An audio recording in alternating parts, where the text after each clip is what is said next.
Bismillahirrahmanirrahim. This is the fifth part of our talk on how we can become great teachers.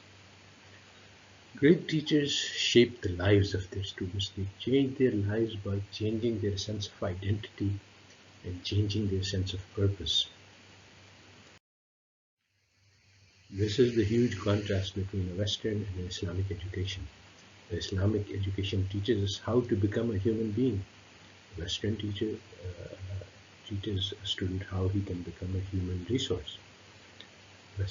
Islamic education is individualized, personalized, deals with the student. Western education takes all the students as they are and teaches them exactly the same thing. Islamic education is about developing the unique capabilities which each student has, and each student is different, while the Western education teaches us job skills. Islam teaches us how to live. West teaches us how to make money. Islam is about discussing what is the purpose of our lives and how we can use them in the best way. The West teaches us that the purpose of our lives is to enjoy, to earn wealth, and to maximize pleasure. Islam teaches us about how we can have excellence in conduct on the model of our Prophet Muhammad sallallahu alaihi wasallam. West teaches us how to be the worst of people by being selfish and greedy and without having any ethics. Islamic education is life-changing. It is revolutionary. It creates a revolution inside the hearts of people, and that transfers to the external reality. Western education teaches that lives are cheap. They are for sale for money, and this actually destroys our soul. So how can we reshape our student identities? Well, everything that we teach actually is teaching them about who they are without actually mentioning. So when we teach economics especially, we say, okay, rational behavior means that you maximize the utility, the pleasure that you get from consumption. This is teaching the student that how he must behave. And this behavior is actually very poisonous. We are not maximizer utility. Actually, Islam actually condemns the people who worship their nafs, who pursue their desires. And this is exactly what economics teaches. Islam actually teaches us to be moderate, to get what we need and to take what pleasure we can get in moderation as long as permissible. And it says, do not fulfill your idle desires, do not waste, do not go to excess, do not do israf and tabzir. Islam teaches us that we are not human resources, we are not here to make money. The purpose of an education is to create a spiritual transformation, to go from nafs ammara, which is exactly homo economicus of economics, to nafs mutmainna, passing through the stage of nafs lawwama. So how do we make this journey? What are the transformations? What do we need to do to go from the low stage to the high stage? Allah Ta'ala says, لَقَدْ خَلَقْنَا الْإِنسَانَ فِي أَحْسَنِ تَقْوِيمٍ ثُمَّ رَدَدْنَاهُ أَسْفَلَ سَافِلِينَ, which means that man has been created in the best of art, but also he has been reduced to the lowest of the low. So how can we make the journey from the lowest of the low, nafs ammara, homo economicus, to the highest of the high, nafs mutmainna, higher than the angels? This is what education is about. In Islamic education, we don't teach fish to fly. We take the students where they are, as they are, and then we see what they have within them, what they have inside them, and how they can take the next step to be the best person that they can be. In order to do this, we must understand what the goals of life are and how we can think. So at the most fundamental level, because we have been created as seeds with huge amounts of potential, every life can be worth 1 billion lives.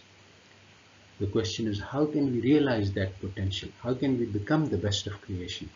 Every human being, every human life has that value according to the Quran. So we must teach the students that we have only a few moments to live. How can we live it to the best possible way? And this requires thinking about our own life experiences and thinking about the best that we have learned and thinking about conveying this to the students. This is not possible within the Western framework that you see if you're teaching just math or just some small piece of the puzzle, then this cannot, when you talk about life, then you have to put everything together, all the sorts of knowledge, not just math, but politics, economics, living, psychology, everything has to be together when we're talking about life. You can't take just one small part of life and teach about it and then teach the bigger lessons of life. So useful knowledge enters the heart. So how can we reach the hearts of our students? The first reaction of teachers is that yes, this is all very good, but we can't do this via a course in mathematics. In mathematics, we just have to focus on one small part. And so we have to have a separate course about all of these important things. Everybody understands that these are important. But this reaction is wrong. Actually, all knowledge is tied together. Even if you're teaching math, this is part of teaching about life. But you have to build the relationships because they're not present in Western education. So the first place to start is with the purpose of life. Why are we here? What should we do with our lives? This is the most important question. On this I have a separate lecture which I recommend that you see on my blog. But the first thing to understand is that if we don't address this question, then the student will automatically come to believe that he is a commodity for sale in the labor market, because that's what all the Western education is about. It's about creating people who will be sold on the labor market as human resources. Our hearts know that this is not true. That's why it's important to reach the heart. The heart knows that we are not built to be machines. We are not built for sale. The teacher is very crucial in conveying this understanding to the student. He should recognize the potential of the student. The people are like mines. They contain diamonds. They are precious beyond belief. If I can convey this message to the student, then the student will wake up and understand that he is being deceived. He's not something for sale. He's not a human resource. He is a human being. And the human beings have the potential to be the best of the creations. So we need to change the purpose for which the student is studying. The student is studying because he needs to pass the exam, to get the degree, to get the job, to make money, to sell himself for money. So we have to change this.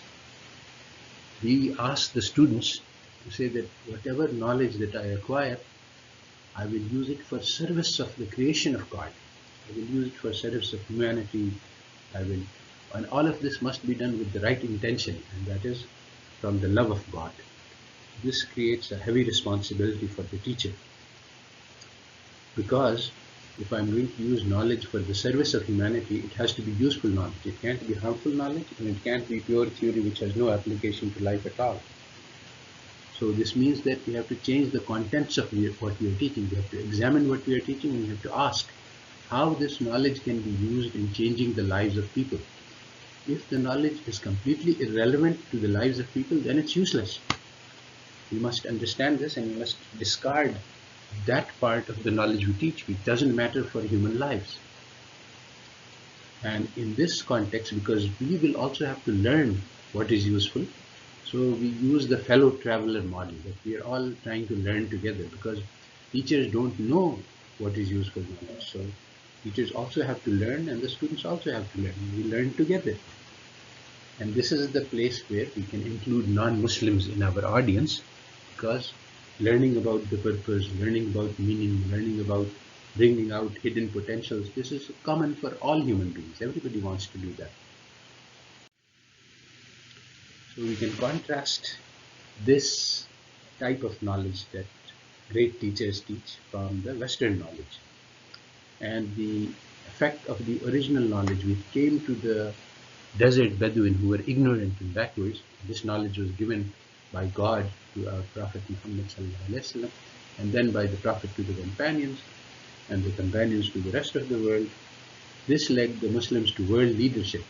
Now that we do not know this knowledge and we do not teach it, we are in the bottom position again with ignorance and backwardness. So we must learn that we need knowledge to purify ourselves, to purify our hearts. Our hearts are infected with the desire for materials and the desire for wealth. And this is what we are teaching, and this is especially in economics. We think that maximizing utility and the more wealth you have, the better off you are. All of this is very poisonous to the soul. No, our heart has to be cleansed of these poisons. Allah Ta'ala says, give away the best thing that you have, the one thing that you love most. This is not maximizing utility, this is actually getting rid, cleansing our hearts of desires. And when we do that, when we suppress our idle desires and we work to please God, then we make spiritual progress. And this ummah has been given a mission, a great job. It has been said that our job is to convey the last message of God to all of humanity. We have to make the students realize that they are not commodities for sale in the capital market, that they are part of the ummah of the Prophet Muhammad sallallahu alaihi wasallam. And this message, the last message, has the potential to revolutionize the world. Then when the students start seeing themselves as part of the ummah which is carrying this last and precious message of God, which has the capability to change our lives and the change lives of all the human beings on the planet for the better, because this is beneficial knowledge, then they will understand that our lives are valuable and that we can do things with it which we cannot imagine doing in the Western framework.